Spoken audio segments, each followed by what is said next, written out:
SDF0, questions on how you actually got your job or pursuing as an editor. So I've talked about this a little bit. I got my job as an editor in college, and I was very lucky. And pretty much everything that I've done professionally has been done with some degree of luck.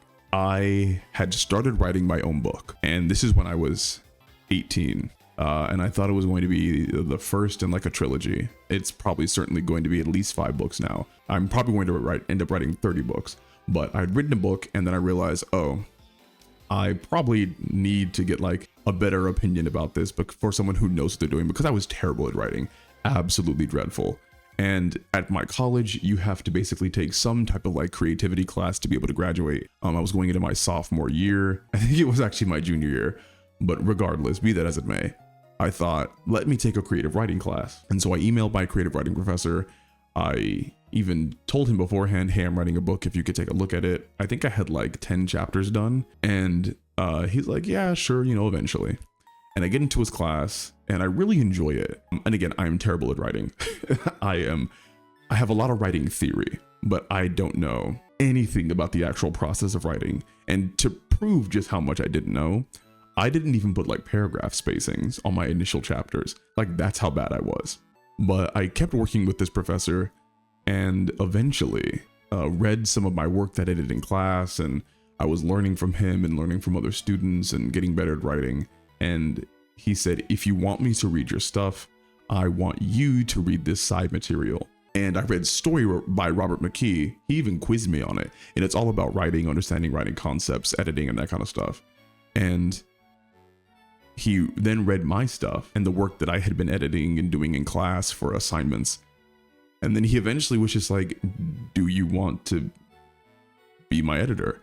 And like a large part of it was like he as an apprentice type thing, but like I would look over his work and he was doing different projects. So I basically just happened to be in the right place at the right time and got taken on as an apprentice by my professor, who was also happened to be a best-selling author.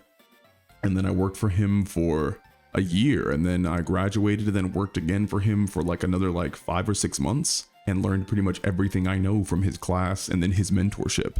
Again, not a lot of people get the chance to be taught by a best-selling author and learn editing from a best-selling author who has been in the business for years and had been on Oprah. His name was Michael Datcher. His name still is Michael Datcher. He's not like dead or anything. But that allowed me to create a really solid foundation for my skills in writing, my outlook on writing.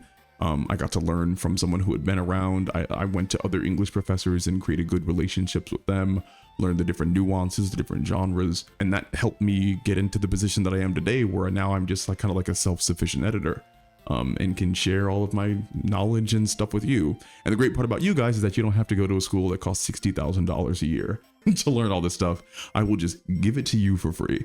Now, if you want to help contribute and do stuff like Patreon or donate here, I am more than happy to take your generous kindness. But I really do it because I knew that when I was writing and starting out, especially after getting out of college, that I would have killed for a resource like this, and I wanted to be able to give back to people because I found what I had gotten so valuable. And people shouldn't have to be in the right place at the right time and meet a 1 in a million person to be able to get good at writing. They should be able to get good at writing because they have a desire to and want to search out good content. So that's how I became an editor and a writer, and that's how I started like doing this YouTube in general.